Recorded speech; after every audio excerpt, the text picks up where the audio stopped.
Hey, what's going on guys, it's Liz here for a new video. We are back today in the bedroom and we're currently playing some Forza Horizon 4. I'm going to show you guys some of these cool cars that I've got on here because I've been playing it a hell of a lot the past week, really enjoying every moment of it. So let's turn the camera around and first of all show you my little car collection on Forza. So I've had an Xbox the past just over a week and I've literally just been playing the hell out of this game. Pretty much, I think I've nearly completed it. I've got some pretty awesome cars on here. It's my favourite one. It's Escort right here. Yeah, playing with one hand is pretty much impossible, but I'm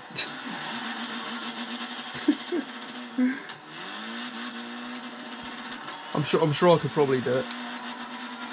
Oh god, no, that's not going to work. Oh my god, just done a sick drift. Anyways guys, that is not the main purpose of today's video. The purpose of today's video is to reveal to you that haven't already seen my new replacement car for the ST. It's a shame really because it's not like a massive upgrade. It's not even an upgrade, but it is a lot of good fun. So we're going to head on outside in a second and I'm going to show you guys around the car, have a little chat about what I want to do with it. There are a lot of negatives about the car, rust being one of them. Another one of them being just like servicing and stuff. It needs a good service. Aircon needs regassing and that sort of thing. But we'll speak about all of that when we go outside and look at the car. So yeah, let's go ahead and go outside and we'll have a little look around. I'll introduce you guys to the new car and yeah, I'll see you outside.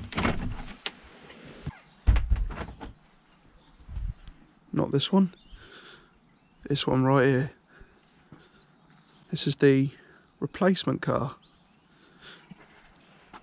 It's another Mark V in Panther Black. Probably one of the rarer colours you can get these in. Actually, I've never really seen one in person in Panther Black, so it is pretty rare. Needs a little clean. But yeah, here's the car. It's a good little piece of kit. Pumed. It's got an exhaust system, intake, big ass brakes on the front. I think they're Mondeo V6 calipers. They're really big brakes. I mean, look at the clearance. There's like a mil in there at the best, but they're really good stoppers. Yeah, I can't say a bad thing about those. It doesn't look very nice at all. Some sort of like bubbling going on there. Apparently these were done professionally. I highly doubt that, but it's nice to see that all the wheels are relatively nice. There's a bit of curving on the wheels on the other side, but yeah, obviously exhaust system. I don't know what exhaust system it is. I was told it was a Miltech. I highly doubt that again. The person who sold this to me was lying through his teeth a little bit. Look in the boot here. Got a couple of little bits. I don't really like to leave stuff in the car. This will all come out soon, but just a couple of bits I was working on. This is the ECU from the other Puma engine, the tape ECU, which I tried to put in here, but it wasn't running very nice. So I'm going to have to look into why that is. But it's a slightly better ECU than the Dive ECU that's currently in it.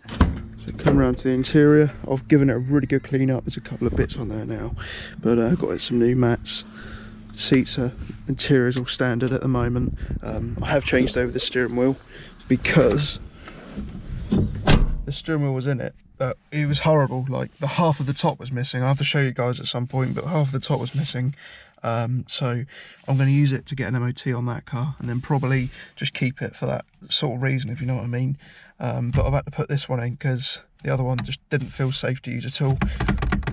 But yeah, I've got this little Sparco one from the other car. I've heard that it's a genuine M Sport Sparco without this thing. People talk a lot of crap, so I don't know. I really don't know. It's a worn away like all this Alcantara, so I highly doubt it. But just put that there anyway. But yeah, all bog stand on the interior. You know, it looks pretty standard. I gave it a good clean up, like I say. Just made it all look nice really. There's not really much to speak about. This door card however did fall off, so my idea behind it is to just get rid of the door cards and put some flat aluminium door cards on the car, because they're less hassle, less fuss, and they look pretty clean anyway. So I'll show you guys around the engine bay. Polishing done a pretty decent job the other days. A couple of stone chips when you look close up, but it's pretty nice. So here's the engine here, 1.7 Puma. put the standard hose back on, but I'll probably switch it back over to the silicone one that came with it. Seemed a little bit roarier, if that's even a word. It seemed a little bit louder with the other one on, so yeah, I'll probably just stick that one back on. Better flow and all that good stuff. Polished up the intake manifold. Other little bits that I've done there. Just literally clean the engine bay, you know me. As soon as I get a car, I'll clean it. Miltech manifold, as far as I'm aware, I think 41 manifold. And that's pretty much it under the base. I think we'll go for a little drive now. One thing, this is all of the stuff that came with it, and it looks terrible. This is all the interior plastics that the previous owner had painted or had bought or whatever, and they looked disgusting, so had to get those out as soon as possible, and literally just take everything out of here and swap it all over. One more thing that I want to talk about is the rust on this car and this arch here. This panel even, sorry, it's not in the best condition, doesn't look very good. When you look up close you can see all of these ugly marks, and it's starting to rust on the front here. I took these off yesterday, still working on cleaning them all up, these side pieces, and giving them a good polish, cutting compound. But where the damage really starts is back here with these arches. They're really not looking too great, so it might be a case of cutting the arches out and getting them re-welded, or even putting wide arch on it. I'm not too sure yet, but yeah, these arches are very crusty, a lot worse than you'd normally see. That one's pretty much perfect on that car, so yeah, definitely needs a bit of TLC with the arches, I'd say. And this side as well, it's not, you know, it's not as bad, but it's still not good. So yeah, it's all bubbling up. The arches need doing for sure. Last bit that I want to look at is this piece here, which is also bubbling up for a weird reason. It is a plastic, so I don't know why that is, but I'll have to look into why that is and maybe get it all tidied up. But it's not too bad, you know, it's a good daily run around, good fun. And could do with a couple of little mods to make it even more fun to drive. But yeah, let's jump in, go for a spin, show you guys what it's all about.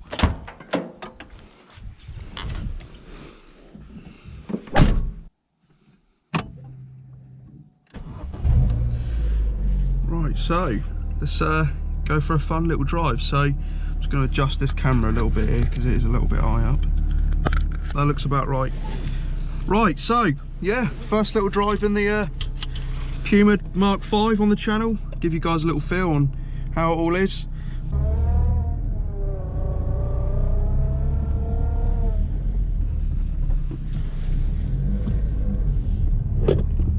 So the car itself, it drives really well. There's a couple of little problems, like this light right here. There is an engine light on at the moment, but that's nothing major, you know. That's just due to the manifold. It needs an O2 sensor stuck in it, but yeah, apart from that, it drives really well. It does, I think, need a little service, like fuel filter.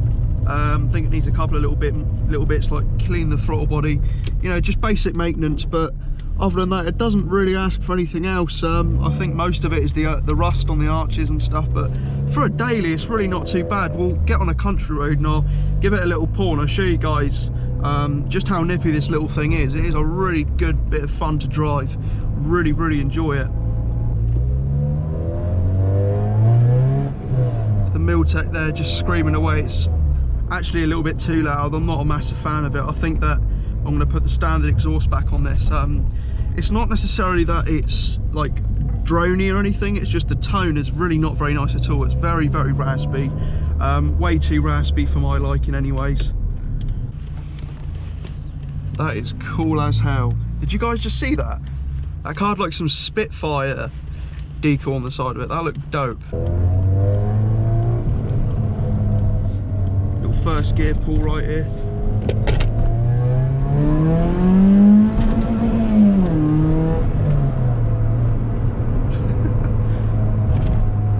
The nice thing is as well is that you don't have to worry about blowing up the engine anytime soon, because as long as it's got enough oil in it, and as long as you warm it up just a little bit, it's not going to explode on you. These engines are pretty bulletproof as far as engines go.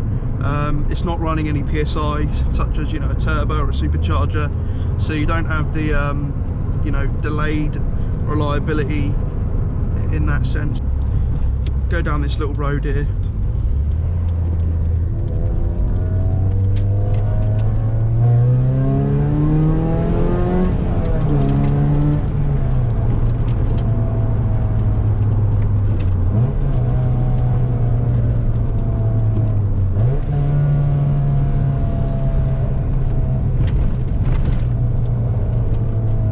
very good as well. Like I say, these are the Mondeo V6 calipers with ST170 brakes, and I am unsure on the pads.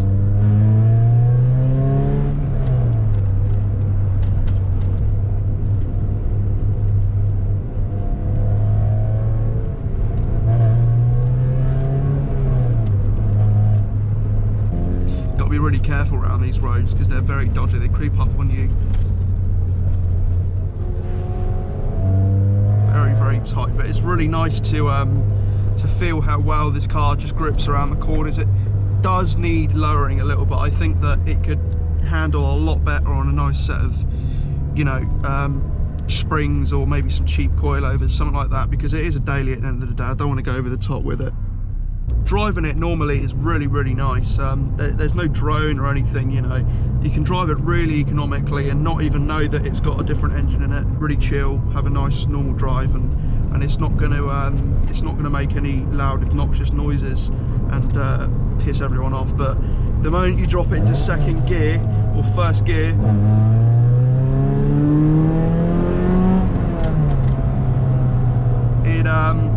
it opens up a whole different sort of car. These engines as well come with a hard cut rev limiter, whereas with the 1.6 you'll find like a soft cut. So when you hit the top end of the revs, it's going to have a nice bouncy sound, which is a lot of good fun. I don't like to do it all the time, but every now and then it is a really, you know, really fun experience to hit that rev limiter and hear the exhaust bouncing off the top end there. Yeah. And we'll hit limiter and I'll tell you guys exactly what I mean.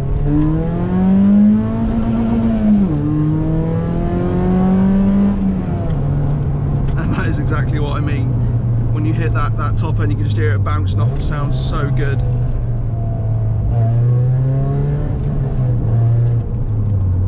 I'll put the windows down now so you guys can get an idea of how loud the actual exhaust is from the outside. It's way too raspy, the exhaust, way too raspy.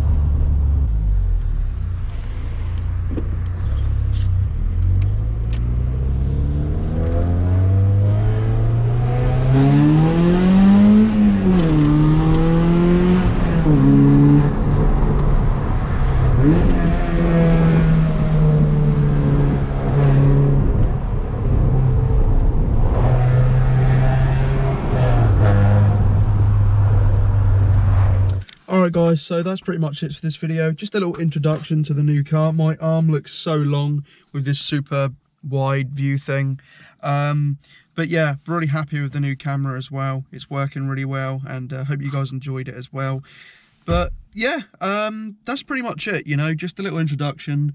Nothing too special, but you know, I've been in two minds whether to keep this one the daily and track the other one still, or track this one because it's not in the best condition. I really don't know. What do you guys think? Leave a comment down below anyways. Just something that I've been thinking about. And until next time, you stay frosty, and I'll see you in the next video. Goodbye.